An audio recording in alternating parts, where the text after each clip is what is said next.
안녕하세요. 안녕하세요. 잘 지내셨나요? 네. 공부하시면서 비가 하도 많이 와서 공부를 할 수밖에 없겠죠. 오늘은 198쪽인 것 같은데 맞을까요? 네, 앞부분은 좀 어려운 내용들인데 다 얘기해서 갖고 와서 31번 보실 텐데 상급의 문제네요.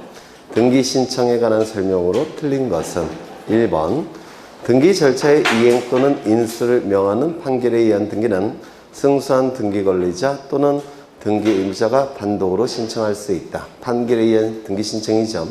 그래서 소유권 이전 등기 의무를 이행한다든지 소유권 이전 등기 인수 의무를 이행하는 것 전부 다 무슨 판결일까요? 이행 판결. 이행 판결이니까 승소한 등기 권리자, 승소한 등기 의무자는 단독으로 이행 판결서를 가지고 등기를 신청할 수 있을 겁니다. 거기 승소한이란 단어는 등기 권리자도 꾸며주면서 등기 의무자도 꾸며주는 거죠. 그래서 패소한 자는 등기를 단독으로 신청할 수 없습니다. 다만 형성 판결 일종인 공유물 분할 판결만큼은 승소, 패소, 원고, 피고 따지지 않는다고 했죠. 2번 같은 등기소의 관할 내에 있는 여러 개의 부동산에 대하여 등기를 신청하는 경우 등기원인, 등기 목적이 같을 경우 같은 신청 정보로 등기를 신청할 수 있다. 일괄 신청을 얘기할 텐데 원칙은 등기 신청 사건마다 한 개의 등기 신청 정보를 등기소에 제공해야 되죠. 이를 1 등기 신청 사건, 1 신청 정보의 원칙이라고 얘기합니다. 그런데 여러 개의 등기 신청 사건이 서로 관련된 것이라고 한다면 한 건의 신청 정보로 일괄해서 신청할 수가 있는데 이를 일괄 신청이라고 얘기합니다. 이 일괄 신청은 두 가지 종류가 있어요. 첫 번째, 그 다음에 두 번째. 먼저 이 일괄 신청은 관할이 무조건 같아야 돼요. 관할이 다르다면 한 장의 신청서로 해결할 수는 없겠죠. 관할이 다르다고 한다면 그렇겠죠. 그래서 관할은 무조건 같아야지만 일괄 신청이 허용이 됩니다. 두 번째, 등기 목적이 동일을 해야 됩니다. 세 번째, 등기 원인이 동일해야 돼요. 이건 결국은 뭘까요? 하나의 거래로 볼 수가 있다는 겁니다. 등기 목적 동일, 등기 원인 동일. 예를 들어서 여기에 토지가 이렇게 있고요. 이 토지의 소유자는 갑입니다. 그리고 이 토지 위에 건물도 이렇게 있고 건물의 소유자도 갑이에요. 이 토지는 건물이 들어서 있는 토지니까 대지라고 부르죠. 대지.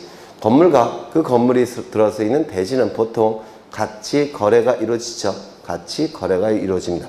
그래서 갑이 을과 을에게 이 두 개를 전부 다 매매 계약을 체결하고 매매 계약 체결하고 그리고 소유권 이전 등기를 이렇게 해주더라는 겁니다.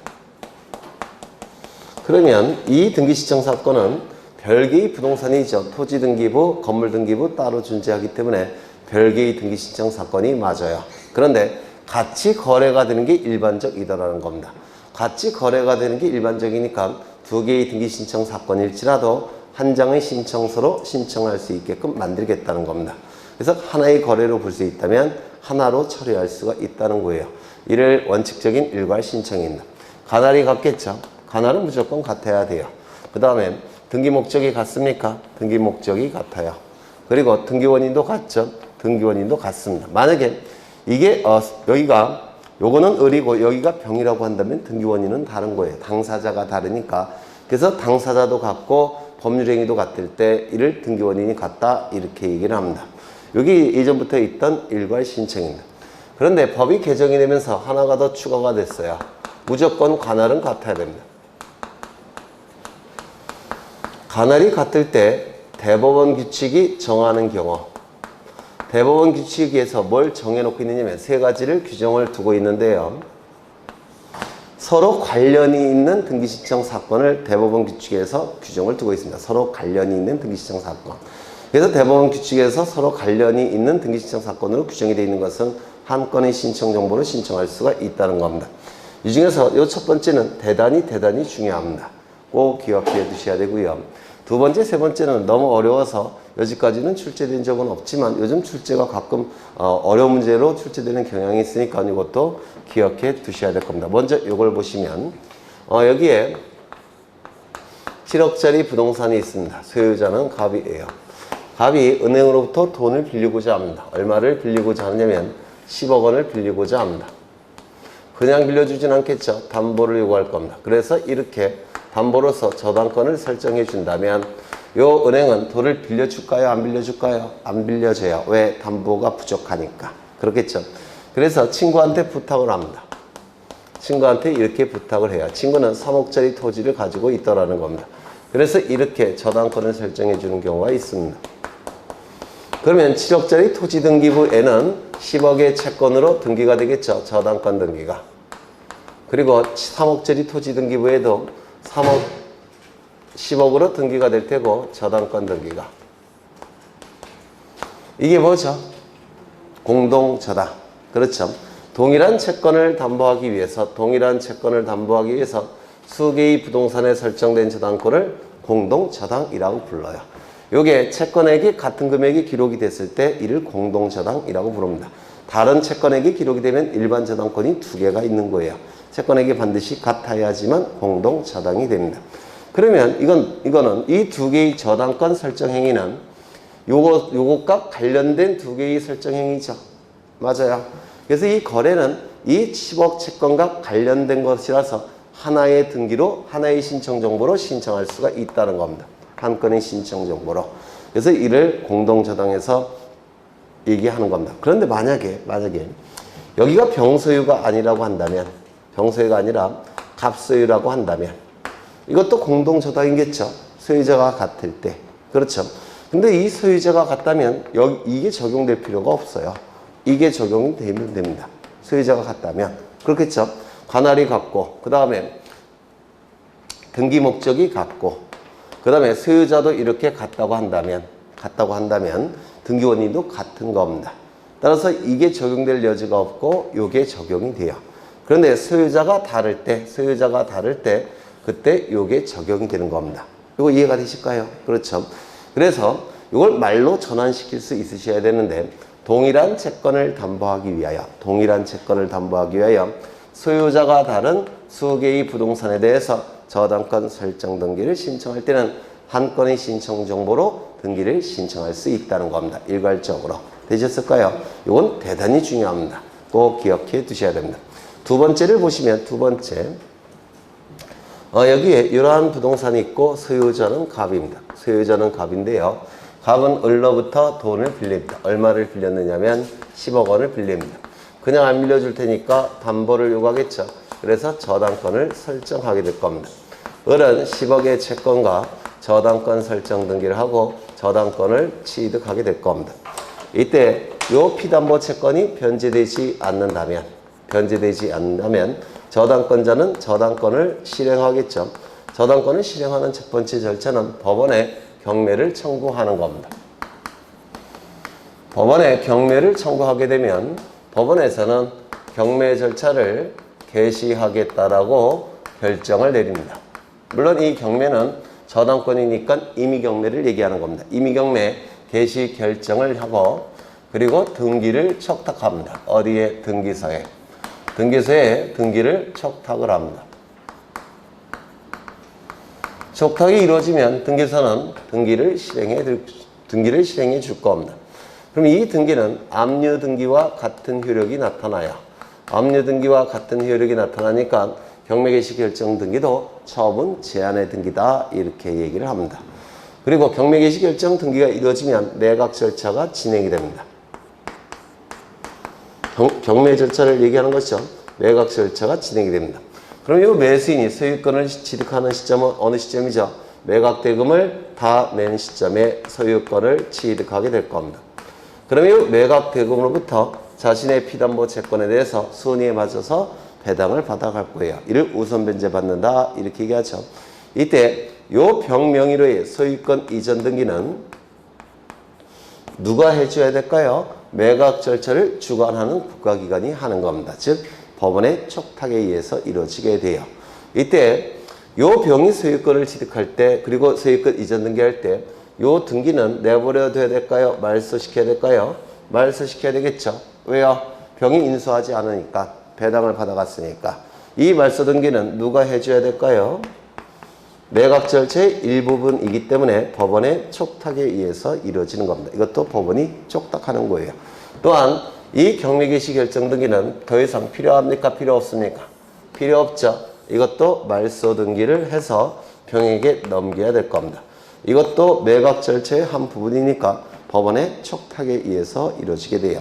이 세 개의 등기는 전부 다 매각 절차를 구성하고 있는 등기들이죠. 매각 절차와 관련이 있는 등기니까 전부 다 법원이 일괄적으로 촉탁합니다. 일괄 촉탁이에요. 요게 바로 요겁니다. 매각 절차에서의 일괄 촉탁. 그래서 이게 너무 어려워서 거의 출제가 안 됐는데 이제 뭐 알 수도 있죠. 이거 굉장히 많이 그린 거예요. 익숙하죠? 네, 실력이 많이 느셨네요. 이 어려운 거에 익숙하니까. 처음에 들을 때는 미치려고 그랬었죠. 그 다음에 공매 절차를 보겠습니다. 다 봤던 거예요. 여기 이러한 부동산이 있고 소유자는 갑입니다. 갑이 세무서에 세금을 납부를 해야 되는데 세금 납부를 안 하더라는 겁니다. 그러면 이 세무서에서는 계속 납부를 독촉할 테고 납부를 그래도 계속하지 않으면 세무서는 체납 처분이라는 걸 하게 됩니다. 이 체납 처분의 의미는 뭐냐면 납세 의무자가 세금 납부를 지체하고 있기 때문에 납세 의무자의 재산에 대해서 강제로 세금을 징수하겠다는 과세관청의 처분을 체납 처분이라고 불러요. 강제 징수 들어가겠다는 처분, 이를 체납 처분이라고 얘기합니다. 이 강제 징수 들어가면 이제 요 갑이 재산을 빼돌릴 수가 있죠. 빼돌리지 못하게끔 압류 등기를 합니다. 압류 등기를 한 다음에 이제 공매 절차로 들어가게 될 겁니다. 이렇게 공매 절차로 들어가게 돼요. 이때 압류 등기는 세무서가 등기소에 촉탁을 하게 될 겁니다. 등기소에 촉탁을 하게 됩니다. 이때 이 부동산이 미등기라고 한다면 압류등기 촉탁을 해봤자 등기소는 압류등기 안 해주겠죠. 등기부가 없으니까. 그러면 이때 등기소는 직권으로 보존등기할 수 있다 없다? 있다 없다? 직권에 의한 보존등기가 되기 위해서는 반드시 법원의 처분제한등기에 촉탁이 있어야 됩니다. 세무서는 법원이 아니죠. 직권보존등기 할 수는 없습니다. 그런데 이 세무서는 갑에 대해서 조세 채권이 있죠. 채권자입니다. 그리고 이 갑은 조세 채무자죠. 채무자입니다. 그리고 이 갑은 보존등기 신청권이 있죠. 그리고 보존등기는 갑에게 불리한 등기는 아닙니다. 전형적인 뭡니까? 채권자 대위 신청이 가능해요. 맞아요. 그래서 채권자 대위 신청을 통해서 보존등기 할 수가 있는데 우리 등기법에서는 대위 신청이라는 표현을 쓰지 않고 이런 표현을 씁니다. 과세관청이 소유자를 가름하여 압류등기가 아니라 보존등기를 압류등기와 함께 촉탁한다 이런 표현을 써요. 채권자 대위 촉탁을 얘기하는 겁니다. 결국은 이건 어떨까요? 요 갑이 이 부동산을 취득할 때는 주소지가 서울이었습니다. 그런데 압류등기 촉탁이 들어갈 때는 주소지가 경기도로 이사를 했다는 겁니다. 그러면 등기부에 기록된 내용과 촉탁 정보의 내용이 일치하지 않죠. 그러면 등기를 안 해줍니다. 그때는 어떻게 할까요? 등기명의인 표시변경 등기를 세무서가 가름하여 압류등기와 함께 촉탁하는 겁니다. 왜? 이것도 채권자 대위 신청이 가능하니까. 이거 이해가 되실까요? 그렇죠. 그래서 이제 압류등기가 촉탁이 되면 이제 압류등기를 한 다음에 이제 공매 절차로 들어갑니다. 그래서 공매 절차가 진행이 될 겁니다. 그럼 공매 절차가 진행이 될 때 이 병은 소유권을 언제 취득하죠? 매수대금을 완납한 때 소유권을 취득합니다. 이 공매 절차도 여기 매각 절차를 준용하긴 하는데 용어는 좀 달리 있어요. 여기에 적용되는 법률은 민사집행법, 이쪽에 적용되는 법률은 국세징수법이라는 법인데 국세징수법에서 매각 절차를 준용합니다. 그래서 절차는 결국은 똑같은데요. 용어는 조금 다른 용어를 씁니다. 여기서는 매각대금, 여기는 매수대금, 여기는 매각대금을 다 낸 때, 여기는 매수대금을 완납한 때 용어는 다른 용어를 쓰지만 의미는 똑같죠. 의미는 똑같은 겁니다. 그래서 아무거나 써도 뭐 상관은 없을 것 같아요. 그럼 요 매수 대고로부터 세금을 강제로 징수하게 될 겁니다. 만약에 이 부동산에 대해서 A가 저당권 등기 같은 등기를 가지고 있다고 한다면 이자도 저당권자도 이거 배당을 받아가겠죠. 만약에 이 갑이 내야 될 세금이 당해세라고 한다면 얘가 먼저 배당을 받아갈 테고 얘가 배당을 받아갈 테고, 당해세가 아니라고 한다면 얘가 먼저 배당을 받아갈 테고 얘가 나중에 배당을 받아갈 겁니다. 맞아요. 순서에 따라서. 그렇죠. 그러면 이제 병명의로 등기가 이루어져야 되는데 이 병명의 등기는 누가 해주는 등기일까요?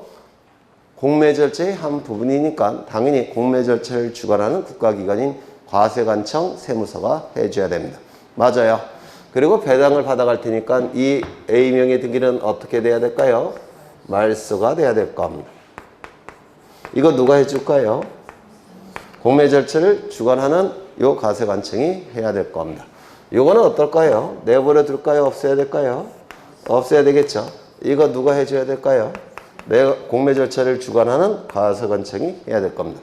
이 세 개의 등기는 전부 다 공매 절차의 내용을 이루는 등기들이죠.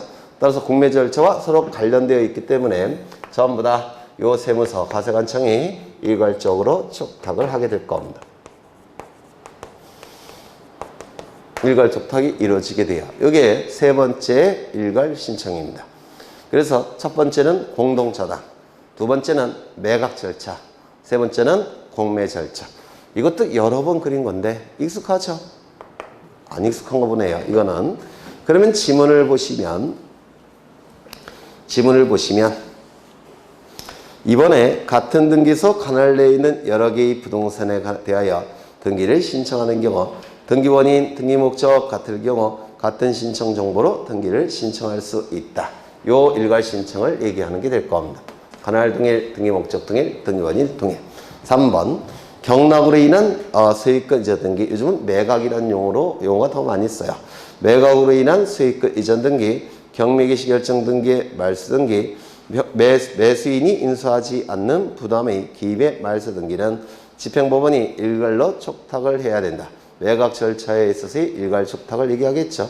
4번 같은 채권의 담보를 위하여 소유자가 다른 여러 개의 부동산에 대한 저당권 설정 등기를 신청하는 경우 한 건의 신청 정보로 일괄하여 신청할 수 있다. 단 관할은 같아야 됩니다.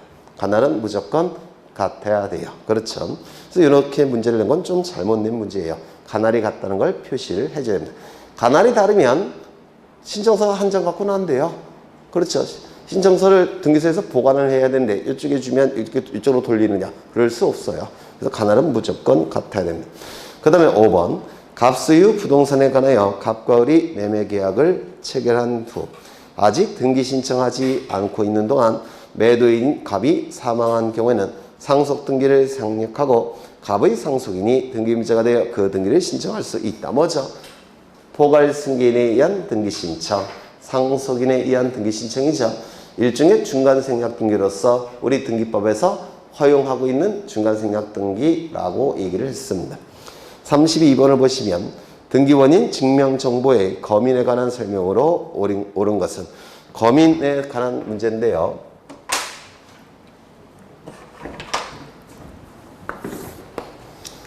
이 거민은 첫 번째 등기 원인이 계약이고 두 번째 등기의 목적이 소유권 이전 등기를 목적으로 하고 세 번째 부동산에 관하여 네 번째 실체관계와 부합하는 등기를 위해서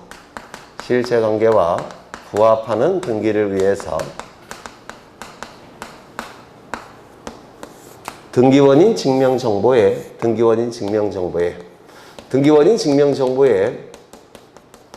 가장 대표적인 게 뭐죠? 계약서예요. 계약서에 관할관청에 거민이라고 쓰여진 사각형 직인을 찍은 거. 요게 거민이에요. 그래서 사각형 직인을 찍은 계약서를 거민계약서라고 얘기합니다. 거민은 요 네 가지 요건이 충족이 될 때 거민을 찍는 겁니다. 가랄관청에서. 그런데 이런 경우가 있어요. 등기원인 증명정보가 계약서가 아니라 판결서인 경우가 있습니다. 보통 판결에 의한 등기 신청의 경우에는 이 등기원인 증명정보가 판결서예요. 이 등기원인 증명정보가 판결서일 때 이 요건을 충족한다면, 즉 등기원인이 계약이라고 한다면 이때도 거민을 찍어야 됩니다. 판결서일 때 거민을 찍을 필요가 없다고 한다면 사법부의 판단이 행정부의 판단을 대신하게 되는데요. 거민은 행정부의 고유한 판단 영역입니다. 따라서 행정부가 무조건 판단해야 되니까 등기원인 증명정보가 서울형 판결서일지라도 등기원인이 계약이라고 한다면 거민을 찍어야 됩니다. 등기원인이 계약이라고 한다면.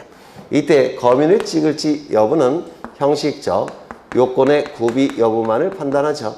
형식적 요건의 구비 여부만을 판단합니다. 이게 시험에 대단히 잘 나죠. 즉 실질적 요건을 판단하는 게 아니라 형식적 요건의 구비 여부만을 판단합니다. 즉 서면 심사만 한다는 뜻이에요. 서류 심사만. 그리고 이 요건은 등기원인이 계약일 때만 거민을 찍습니다. 그러면 등기원인이 계약이 아니라고 한다면 거민을 찍을 필요가 없어요. 예를 들어서 단독행위, 유증 같은 거, 또는 또 뭐가 있죠? 법률 규정, 상속 뭐 이런 것들, 이때는 거민을 찍지 않습니다. 계약일 때만 거민을 찍어요. 소유권 이전 등기가 아니라고 한다면 거민을 찍을 필요가 없습니다. 소유권 이전에 가등기 신청할 때 거민을 찍을 필요가 없습니다. 가등기는 소유권 이전 등기가 아니니까 전세권, 지상권, 저당권 있던데도 거민을 찍지 않습니다. 부동산일 때만 거민을 찍어요. 부동산이 아니라면 거민을 찍지 않습니다. 예를 들어서 선박등기, 임목등기, 부부재산 약정등기, 공장, 재단, 저당 등기, 이딴 등기들은 거민을 찍지 않습니다. 그 다음에 실체관계와 부합하는 등기를 위해서 거민을 찍습니다. 그러면 강공소가 촉탁할 때는 당연히 실체관계에 부합하죠. 따라서 국가나 지방자치단체가 당사자일 때는 거민을 찍지 않아요. 거짓의 등기를 할 가능성이 없다라고 보기 때문에 이때 이 요건 안에는 등기 여부가 있습니까? 없습니까? 등기 여부라는 문구가 없죠.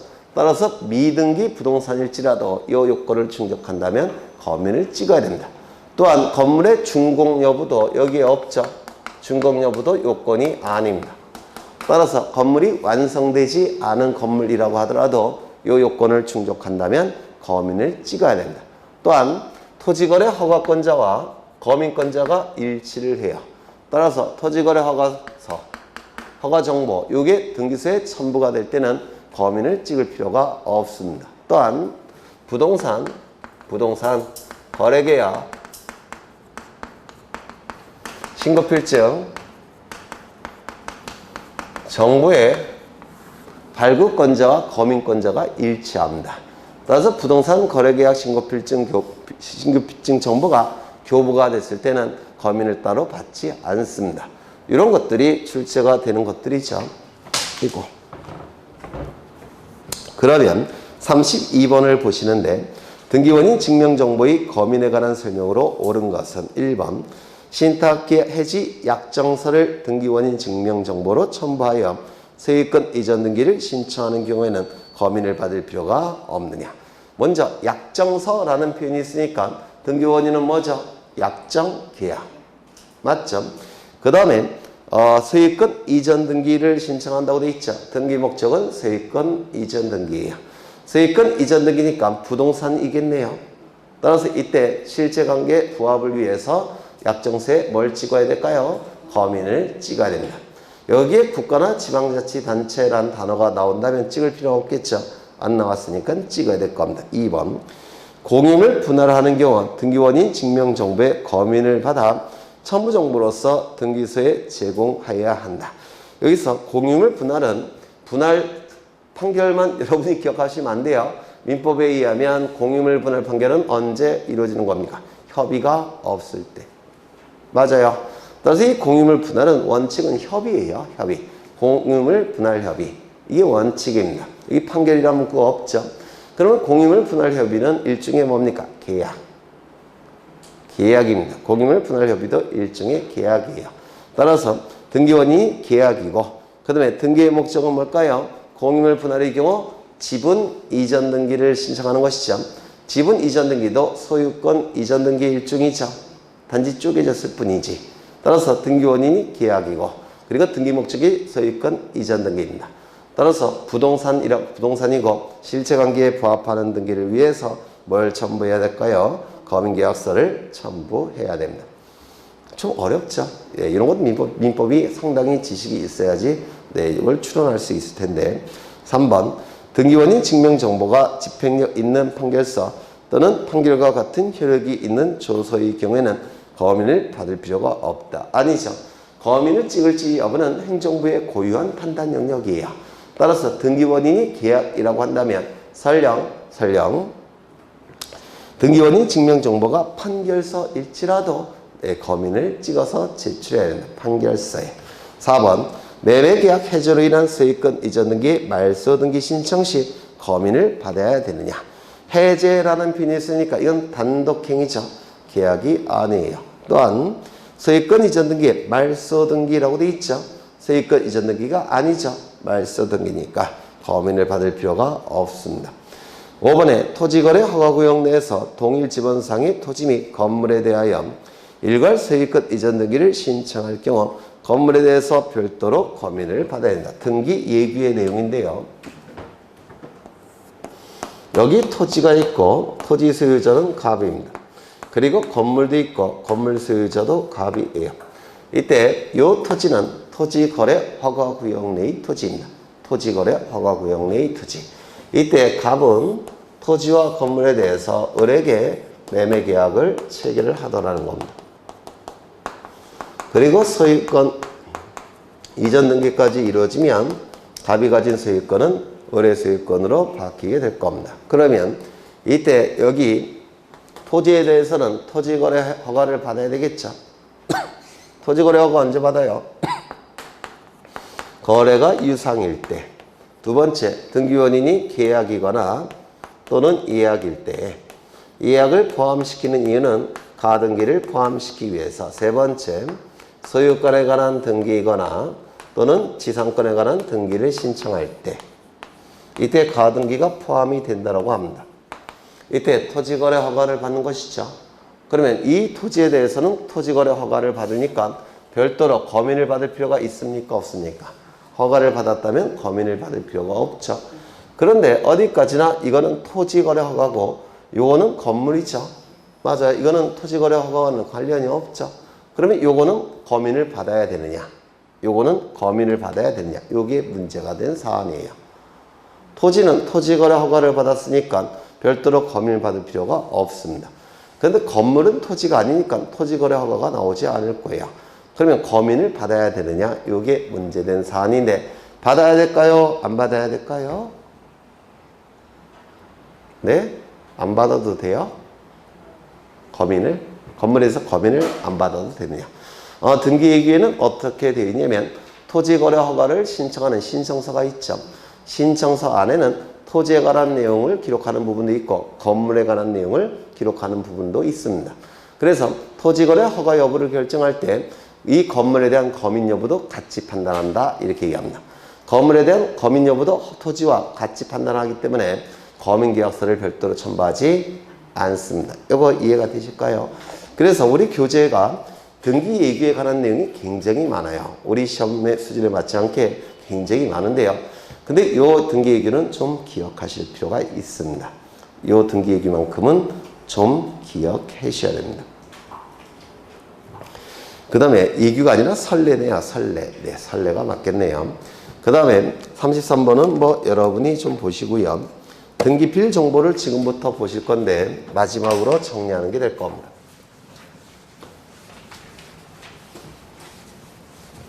제가 내년부터는 파워포인트로 PPT로 하려고 요즘 맨날 바빠요. PPT 만드느라고. 좀 강의를 편하게 하고 싶어서 PPT 이렇게 판서 안 하고. 네.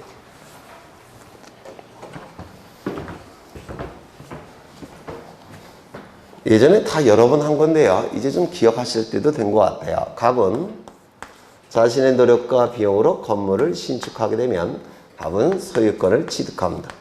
이 취득한 소유권을 다른 자들로부터 보호를 받고자 합니다. 보호를 받기 위해서는 다른 사람에게 공시해야 됩니다. 그러면 공시하는 방법이 있을 텐데 공시하는 방법은 토지와 건물의 경우는 등기를 갖추는 겁니다. 그래서 이 소유자 갑은 등기소에 가서 등기를 갖춰달라고 요구합니다. 이때 신청하는 등기가 뭐죠? 보존등기. 보존등기를 신청하게 될 겁니다. 그러면 보존등기 신청이 이루어지게 되면 등기소는 보존등기를 실행해야겠죠. 보존등기를 실행할 겁니다. 소유권, 보존, 가 이렇게 등기가 실행이 될 겁니다. 등기를 실행하고 그리고 완료가 되면 등기 완료 증서를 한 장 신청인에게 줍니다. 뭐로서 주는 거냐면 영수증으로 주는 겁니다. 등기 완료 증서를. 이 영수증의 이름을 옛날에는 등기필증이라고 불렀습니다. 이 필자가 완료 필자고 증은 증서라는 뜻이에요.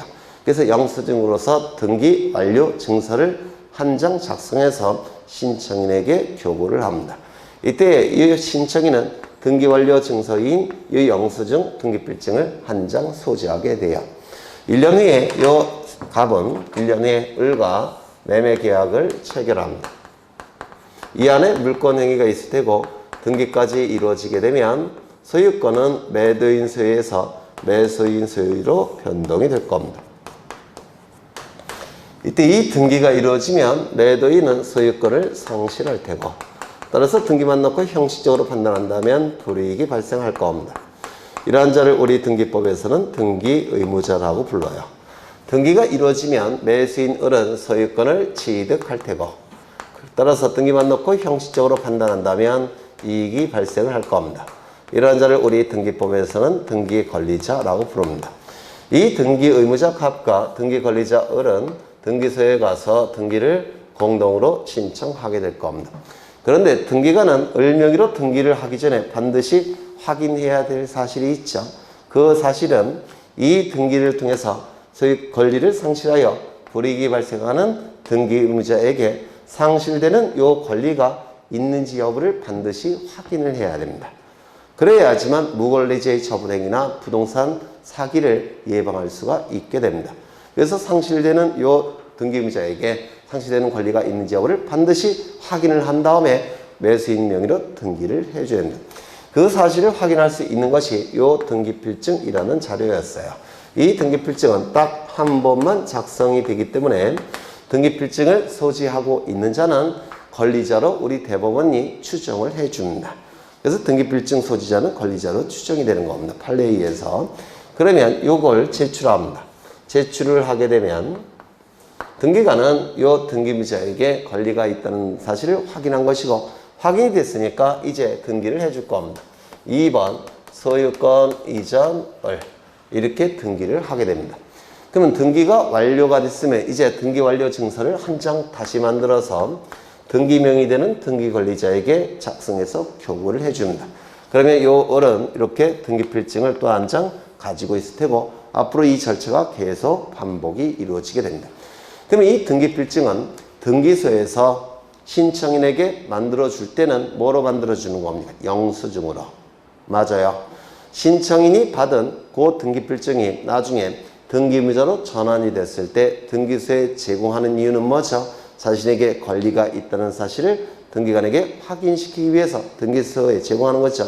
그래서 받을 때는 영수증의 기능을 수행했고 등기소에 줄 때는 자신에게 권리가 있다는 사실을 확인시키기 위해서 등기소에 제공을 한 겁니다. 이 역할을 수행한 게 뭐죠? 등기필증이라는 거였습니다. 이 등기필증은 두 가지 기능을 수행했는데요. 첫 번째는 영수증으로서의 기능을 수행했고 이 영수증으로서 신청인 즉 등기권리자에게 작성해서 교부를 해준 겁니다. 이때 등기권리자가 받은 이 영수증이 나중에 등기의무자로 전환이 됐을 때 자신에게 권리가 있다는 사실을 등기관에게 확인시키기 위해서 등기의무자가 등기소에 제공을 한 겁니다. 그래서 요거는 영수증은 등기소에서 누구에게로? 신청인에게로. 요거는요 등기 의무자가 등기소에게 이렇게 제공을 하는 겁니다. 맞아요. 그렇죠. 그런데 이제 이 등기필증이라는 제도가 폐지가 됐다라고 했죠. 폐지가 됐습니다. 더 이상 등기필증은 만들어지지 않아요. 그러면 이 두 개의 기능은 다른 제도가 대신해야 되는데 이 영수증의 기능은 등기완료 통지가 그 기능을 대신하게 됩니다. 등기완료 통지가 그 기능을 대신하게 되고요. 이 무권리제의 처분행위를 방지하기 위한 기능은 등기필 정보가 그 기능을 대신하게 됩니다. 등기필 정보. 그래서 이 하나의 제도가 두 개의 제도로 분화가 된 겁니다. 그렇겠죠. 그래서 이 두 가지가 이제 우리 시험에 잘 나오는데요. 이제 만약에 을명의로 등기가 완료가 되면 등기소는 을에게 이제 예전에는 등기필증 하나만 줬지만 이제는 두 개를 줘야 될 겁니다. 하나는 등기완료 통지, 또 하나는 등기필 정보. 등기완료 통지는 계속 갖고 있는 거예요. 죽을 때까지. 그리고 등기필 정보는 등기 의무자로 전환이 됐을 때 자신에게 권리가 있다는 사실을 등기소에 확인시키기 위해서 다시 등기소에 제공을 하게 될 겁니다. 맞아요. 그렇죠. 그런데 이제 이렇게 두 가지 기능을 수행하게 되는데 이때 등기 의무자가 등기소에 제공하는 것은 등기 의무자가 제공하는 것이죠. 등기 관리자가 제공하는 게 아니에요. 등기필 정보는. 맞아요. 그럼 등기 의무자가 있다는 얘기는 단독 신청입니까? 공동 신청입니까? 공동 신청이죠. 등기 의무자도 있고 등기 관리자도 있을 때 등기소에 제공하는 건 누굽니까? 등기필 정보를 등기소에 제공하는 건 등기 의무자입니다. 맞아요. 등기 관리자일 때 받은 등기필 정보를 등기 의무자로 전환이 됐을 때 자신이 갖고 있는 등기필 정보를 등기소에 제공한 거죠. 확인시키기 위해서. 맞아요. 그렇죠. 그렇다고 한다면 단독 신청이라고 한다면 등기 의무자는 원칙적으로 없습니다. 등기 관리자만 있어요. 그러면 이때는 등기필 정보를 제공할 수 있을까요? 없을까요? 제공을 못할 겁니다. 그래서 단독 신청의 경우에는 등기필 정보를 등기소에 제공하지 않습니다. 맞아요. 그런데 이런 경우도 있어요. 단독 신청이지만 등기 의무자가 단독 신청하는 경우가 있습니다. 등기 관리자가 없고 이때는 등기필 정보를 제공할까요? 제공하지 않을까요? 제공을 해야 됩니다. 등기 의무자가 단독 신청하는 경우에는 자신이 갖고 있는 등기필 정보를 등기소에 제공해야 돼요. 이게 왜 가지고 있으니까. 그러면 등기 의무자가 단독 신청하는 경우 두 가지를 좀 기억해 두셔야 되는데 첫 번째, 승소한 등기 의무자가 판결서를 가지고 단독 신청할 때 등기 의무자가 단독 신청하는 거죠. 이때는 등기 의무자는 등기필 정보를 등기소에 제공합니다. 그런데 승소한 등기 관리자가 판결에 의한 단독 신청할 때는 등기필 정보를 제공해야 안 해요? 안 합니다. 승소한 등기 의무자만 등기필 정보를 등기소에 제공합니다. 이거는 등기법에 규정이 되어 있는 것이고요. 등기예규에 규정되어 있는 거 하나 더 기억해 두십니다. 이거 두 번째 거. 가등기 명의인이 가등기 말소 등기를 단독으로 신청할 수 있죠. 가등기 말소 등기니까 가등기가 없어지는 등기죠. 그럼 가등기 명의는 이익이 발생합니까? 불이익이 발생합니까? 불이익. 이건 등기의무자가 단독 신청하는 겁니다. 이때도 등기필 정보를 등기소에 제공합니다. 가등기필 정보를 등기소에 제공합니다. 가등기필 정보를 이거 좀 기억해 두셔야 될 겁니다. 또한 이 등기필 정보는 딱 한 번만 만들어집니다. 두 번 만들어지는 경우는 절대로 없어요. 그러면 등기필 정보가 없어졌을 때, 멸실이 됐을 때 어떻게 해야 되느냐? 뭐 어떻게 해요? 다른 방법을 통해서 자신에게 소유권이 있다는 사실을 등기관에게 확인시켜야 되겠죠. 그 다른 방법은 세 가지가 있는데요. 이 등기의무자가 직접 등기소에 출석해서 자신에게 소유권이 있다는 사실을 다른 자료를 통해서 확인시키면 될 겁니다. 맞아요. 소유권이 있다는 사실을 등기소에 출석해서 자신이 소유권자임을 증명하면 될 겁니다. 다른 자료를 가지고. 증명이 되면 등기소에서는 확인조서라는 걸 작성해 줍니다. 소유권자임을 확인했다는 조서를 작성해줘요. 이 확인조서가 등기필 정보의 역할을 수행합니다. 확인조서가. 이때 이 확인조서 안에는 갑의 도장이 당연히 찍혀 있겠죠. 그 도장이 진짜 갑의 도장인지를 나중에 등기관이 확인을 해야 됩니다. 따라서 확인조서가 등기소에 제공이 될 때는 인감증명도 같이 제공을 해야 됩니다. 이거 기계적으로 암기하셔야 돼요. 확인조서 플러스 인감증명. 그런데 이 갑이 직접 등기소에 출석하는 게 아니라 대리인에게 부탁해서 대리인이 등기를 신청하는 경우가 있겠죠. 그때는 확인조서는 작성될 수 없을 거예요. 등기물자 본인이 아니니까.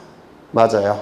이때 대리인이 변호사이거나 또는 법무사라고 한다면 이 변호사나 법무사는 등기사무에 있어서 전문가입니다. 등기사무에 있어서 전문가이기 때문에 등기관의 역할을 수행할 수가 있습니다. 그럼 등기관의 역할은 뭐냐면 등기물자 본인 갑이 소유권이 있는지 여부를 등기관이 확인할 수가 있다는 겁니다. 다른 자료를 통해서. 확인이 되면 갑으로부터 위임장을 받고 확인이 안 되면 위임장을 받지 말라는 겁니다. 이거 이해가 되셔요? 그러면 확인도 안 됐는데 위임장을 받게 되면 무슨 일이 발생할까요? 확인도 안 됐는데 위임장을 받게 되면 갑이 부동산 사기를 저지를 때 요 대리인도 공동정범이 성립이 돼요. 즉 형사처벌받습니다. 그래서 요즘 뭐 검사장과 기자 뭐 그런 거 있죠. 공동정범 그거랑 똑같이 되는 겁니다. 더 강력해요 이게. 그래서 확인이 되면 받는 것이고 확인이 안 됐음에도 불구하고 받게 되면 부동산 사기에 대해서 형사처벌을 받습니다. 공동정범으로. 그럼 확인이 돼야지만 받겠죠. 그러면 이때 확인 정보 위임장이 있다면 확인이 됐으면 위임장을 받을 텐데요. 이 위임장을 요즘 뭐라고 부르냐면 위임 확인 정보라고 불러요.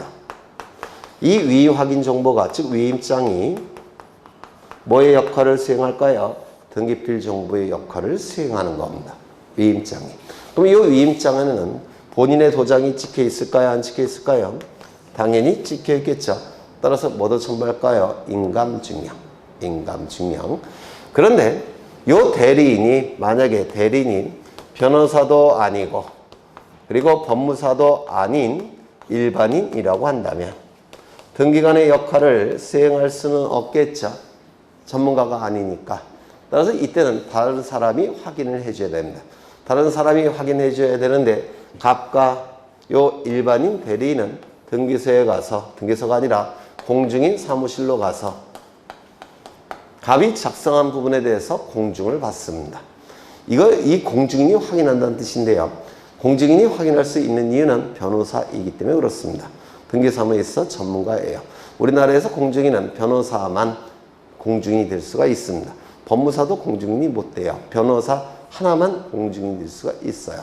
그러면 공증인이 확인을 했으면 이제 공증을 해주겠죠. 그 공증된 정보가 바로 등기필 정보의 역할을 수행하게 됩니다.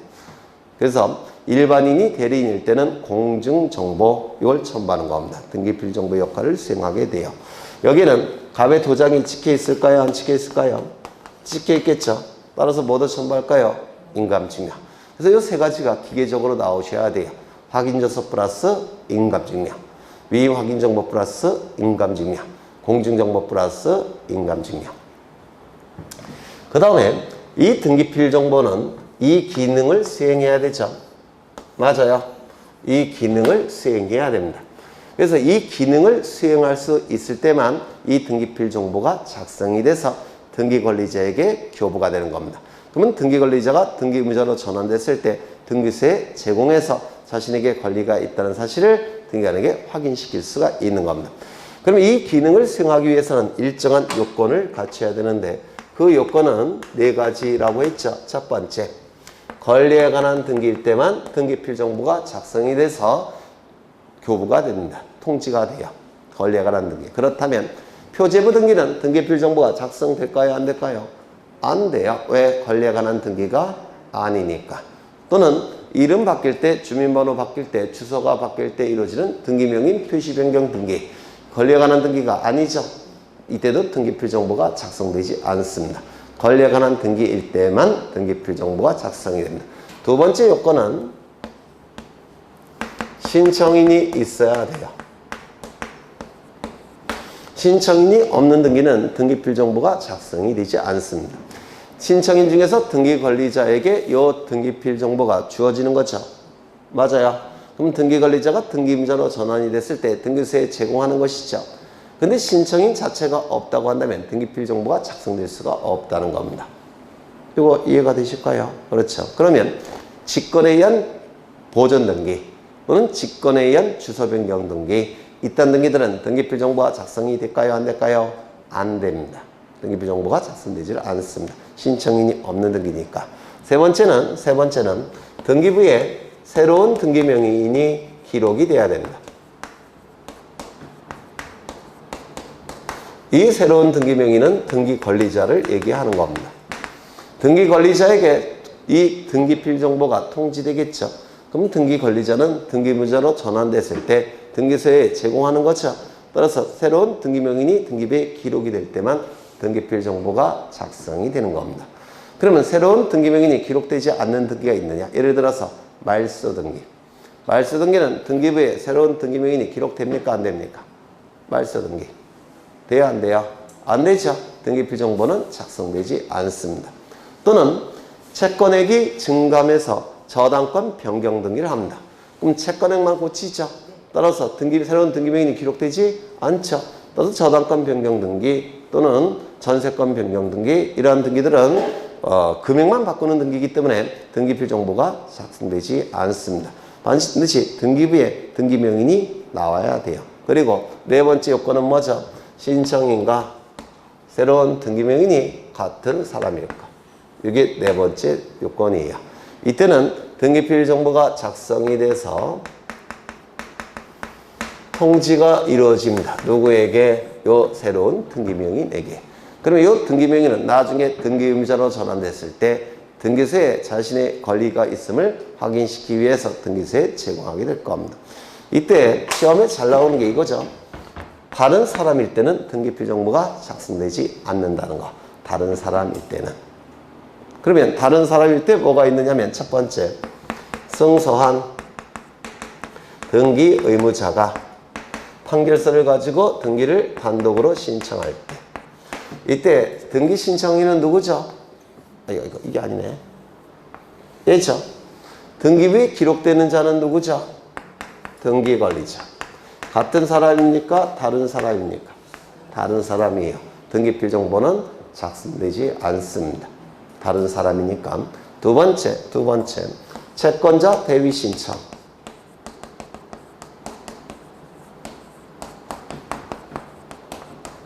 등기 신청인은 누구죠? 채권자. 등기부에 이름이 기록되는 자는 누구죠? 채무자. 같은 사람입니까? 다른 사람입니까? 다른 사람이에요. 등기필 정보는 작성되지 않습니다. 세 번째, 직권에 의한 보존 등기는 등기필 정보가 작성됩니까? 안 됩니까? 안 된다고 했죠. 신청인이 없으니까. 또한 직권에 의한다는 얘기는 등기관이 한다는 뜻이죠. 그리고 등기부에는 다른 사람이 기록되죠. 누굽니까? 보존 등기 명의. 이것도 다른 사람으로 간주를 하는 겁니다. 다른 사람으로 간주하는 겁니다. 따라서 등기필 정보는 작성되지 않죠. 그래서 이 직권 보존 등기는 이것과 관련해서도 작성이 안 되고 이것과 관련해서도 작성이 안 되는 겁니다. 그렇죠. 그 다음에 이 세 가지는 이것과 관련이 되어 있는 것이고요. 네 번째는 성격이 조금 다릅니다. 강공서가 촉탁하는 등기. 이때 강공서 촉탁 등기는 등기부에 강공서가 등기 관리자로서 등기가 되는 경우를 얘기합니다. 그러면 강공서 이름으로 등기가 됐는데 나중에 강공서가 등기무자로 전환이 됐을 때 강공서는 등기무자로서 등기필 정보를 등기소에 제공할까요? 안 할까요? 안 해요. 강공서가 무권리자의 처분행위, 부동산 사기를 치는 경우는 없다라고 보는 겁니다. 따라서 강공서는 등기필 정보가 애당초 필요가 없습니다. 애당초 필요가 없기 때문에 강공서 촉탁 등기는 등기필 정보가 애당초 작성되지를 않습니다. 이거 이해가 되실까요? 그런데 강공서 촉탁 등기지만 예외적으로 관공서 이름으로 등기가 되는 게 아니라 등기 권리자가 따로 있는 경우 있죠. 아까 공매 절차, 매각 절차. 그때 법원 또는 가세관청이 촉탁했죠. 근데 누구 명의로 등기가 됐습니까? 매수인 명의로 등기가 됐죠. 그러면 그때는 등기 권리자가 따로 있는 거죠. 근데 그 매수인이 1년 후에 다른 자에게 그 부동산을 처분할 때 자신에게 권리가 있다는 사실을 등기관에게 확인시켜야 되겠죠. 그래서 매수인은 뭐가 필요해요? 등기필 정보가. 이거 이해가 되실까요? 따라서 관공서 촉탁 등기일 때는 등기필 정보가 작성되지 않지만 예외적으로 등기 권리자가 따로 존재할 때는 그때는 그 등기 권리자를 위해서 등기필 정보가 작성이 되게 됩니다. 이것도 여러 번 강조한 거예요. 그렇죠. 그러면 이 경우에는 등기필 정보가 작성되지 않죠.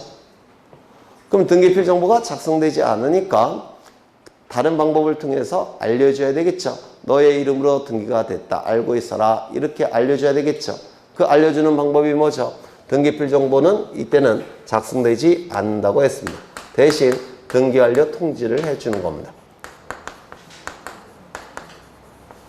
너의 이름으로 등기가 완료가 됐으니까 알고 있으라고 등기 완료 통지를 해주게 돼요. 그래서 등기 완료 통지는 두 가지 종류가 있습니다. 영수증으로서의 등기 완료 통지. 또 하나는 등기필 정보 작성 대신해주는 등기 완료 통지.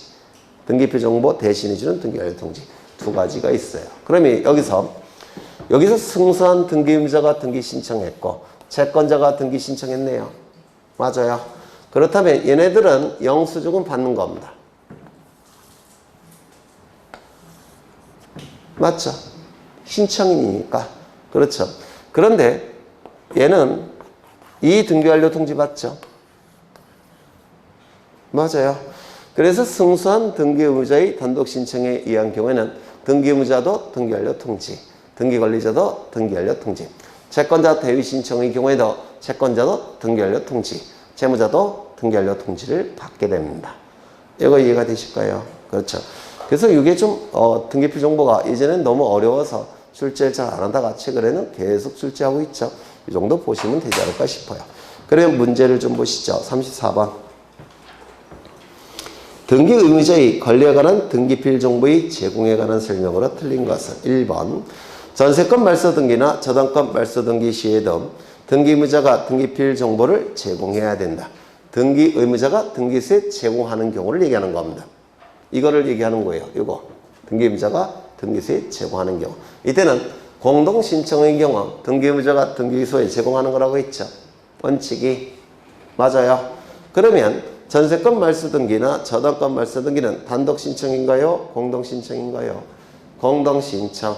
따라서 등기 의무자는 등기소에 등기필 정보를 제공해야 될 겁니다.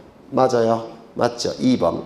유증을 원인으로 한 소유권 이전 등기의 경우에는 유언 집행자 또는 상속인이 등기 의무자.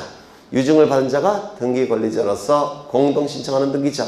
따라서 유언 집행자 또는 상속인은 등기 의무자니까 등기필 정보를 등기소에 제공해야 됩니다. 3번. 소유권 보존 등기의 경우에는 최초로 신청한 등기니까 등기필 정보가 있을까요? 없을까요? 없죠. 또한 등기 권리자가 단독 신청하는 등기로 보기 때문에 이때도 등기필 정보를 등기소에 제공하지 않습니다.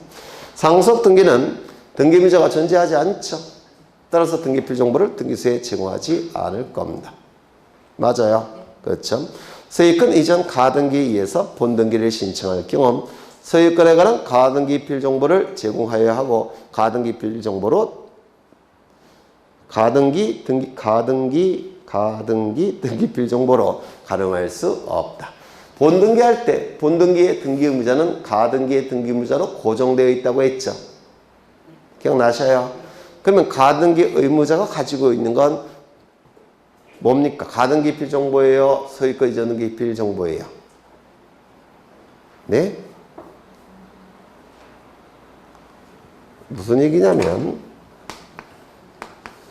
갑은 이 부동산을 A로부터 취득을 했습니다.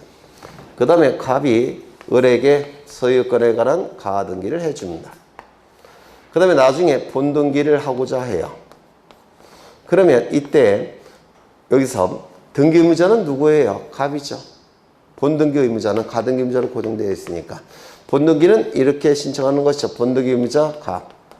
본등기 권리자 을. 이렇게 되는 거죠. 맞아요. 그러면 이 갑이 가지고 있는 등기필 정보는 A로부터 소유권 넘겨받을 때 가지고 있는 소유권에 관한 등기필 정보죠. 가등기필 정보는 누가 갖고 있어요? 을이 갖고 있죠. 맞아요. 그럼 본등기 의무자가 등기소에 제공하는 것은 가등기필 정보입니까? 소유권 등기필 정보입니까? 소유권 등기필 정보죠.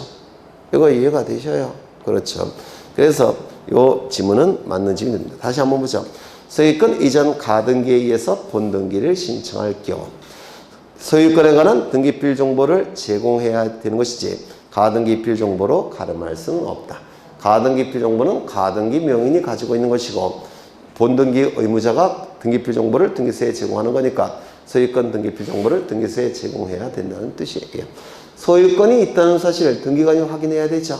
그래서 소유권에 관한 등기필 정보를 등기소에 제공하는 것이지 가등기가 있음을 확인할 필요가 없는 거죠. 그 다음에 35번 등기의무자의 권리에 관한 등기필 정보에 관한 설명으로 틀린 것은 1번 공유물 분할을 원인으로 소유권을 취득한 자가 등기의무자가 되어 그 부동산에 대해 다시 소유권 이전 등기를 신청할 경우에 제출하는 등기필 정보는 공유물 분할 등기에 관한 등기필 정보뿐만 아니라 공유물 분할 등기 이전에 공유자로서 뭐 이렇게 길어?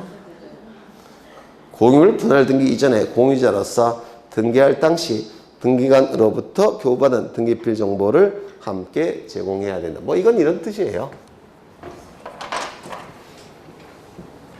여기 이러한 부동산이 있는데 소유자는 A입니다.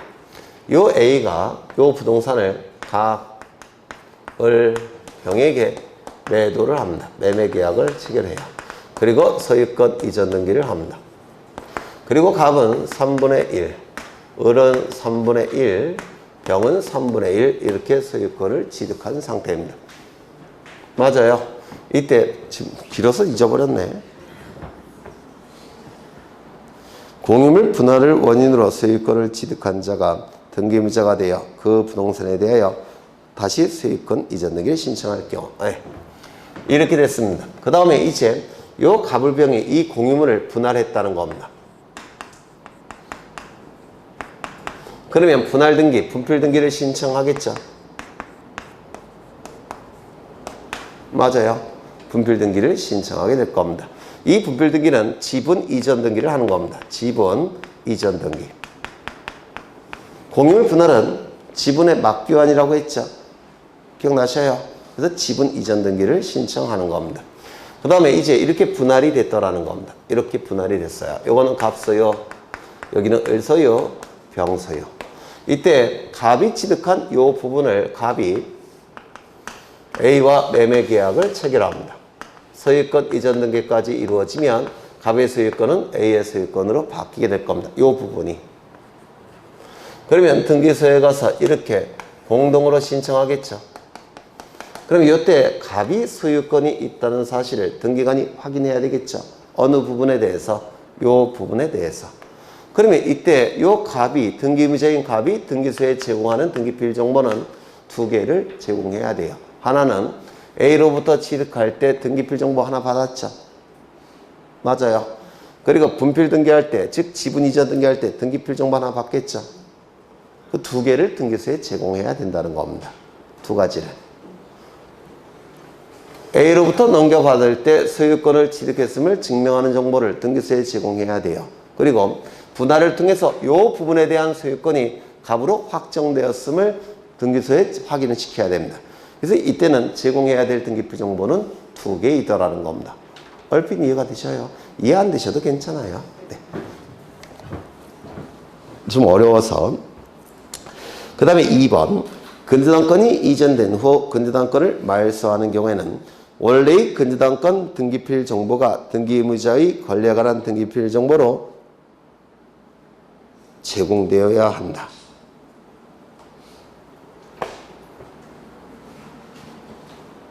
이거 예전에 설명을 드린 것 같은데 이거 좀 보죠. 이건 중요합니다. 좀 기억해 두셔야 돼요. 어디다가 판사하지? 이거 줘도 되죠? 여기에 이러한 부동산이 있고 소유자는 갑입니다. 갑이 소유자예요. 갑이 을로부터 돈을 빌립니다. 얼마를 빌렸느냐면 10억 원을 빌립니다. 그냥 안 빌려주겠죠. 담보를 요구해서 저당권을 설정해 줍니다. 그러면 을이 취득하는 권리는 10억의 채권, 그리고 저당권 설정 등기를 할 테고 저당권을 취득하게 될 겁니다. 이때 요 을은 요 채권을 다른 자에게 넘깁니다. 이를 뭐라 부르냐면 채권 양도라고 불러요. 그러면 요 을을 채권 양도인이라고 부르고요. 병을 채권 양수인이라고 부릅니다. 그러면 요 병은 10억의 채권을 취득하게 될 겁니다. 이때 채권이 넘어갈 때 수반성에 의해서 저당권도 같이 따라가죠. 저당권의 주체가 을에서 병으로 바뀌니까 무슨 등기할까요? 저당권 이전 등기를 하게 될 겁니다. 여기까지 되셨을까요? 이 저당권 설정 등기는 주등기, 저당권 이전 등기는 소유자 갑으로부터 두 번째니까 부기등기. 맞죠? 이때 피담보 채권이 변제로 소멸이 됐다는 겁니다. 즉 갑이 병에게 요거를 변제합니다. 그러면 소멸이 이루어지게 될 겁니다. 그러면 부종성에 의해서 저당권도 어떻게 되죠? 소멸이 될 겁니다. 맞아요. 그러면 이때 요 저당권 등기를 말소해야 되는데 이 등기를 말소하게 되면 이상한 결과가 나타난다고 했죠.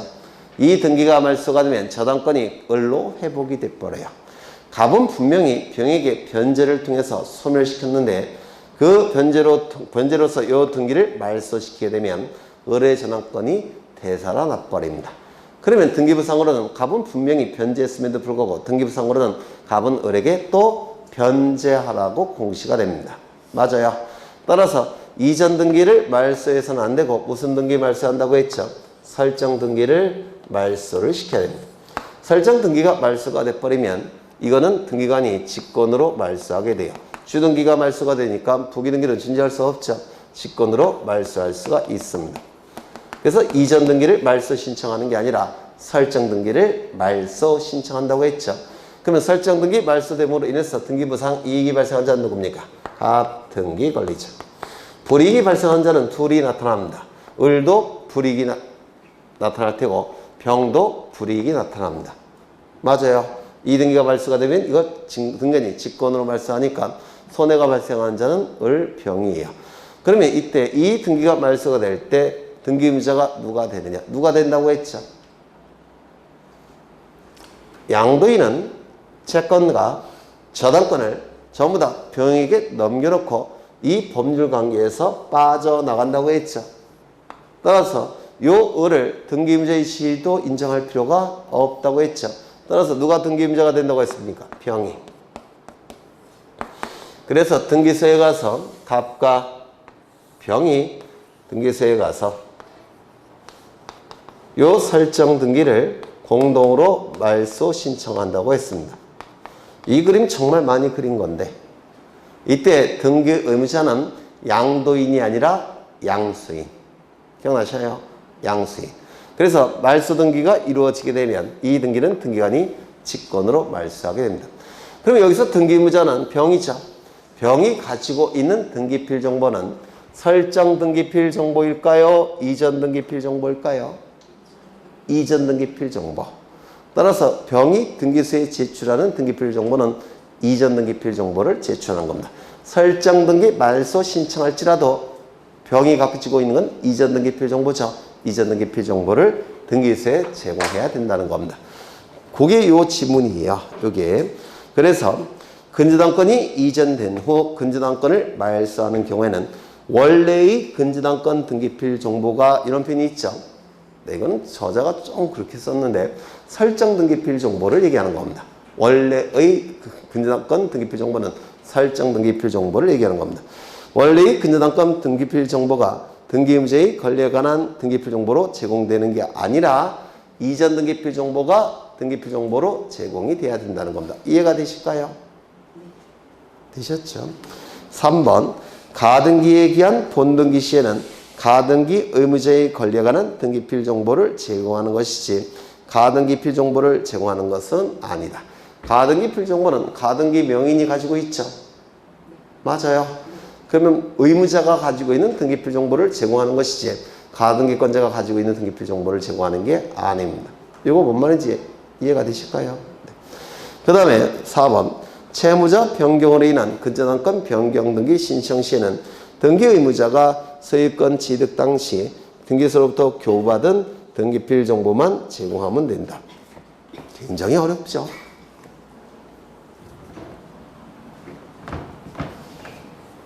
이건 쉬었다 하자.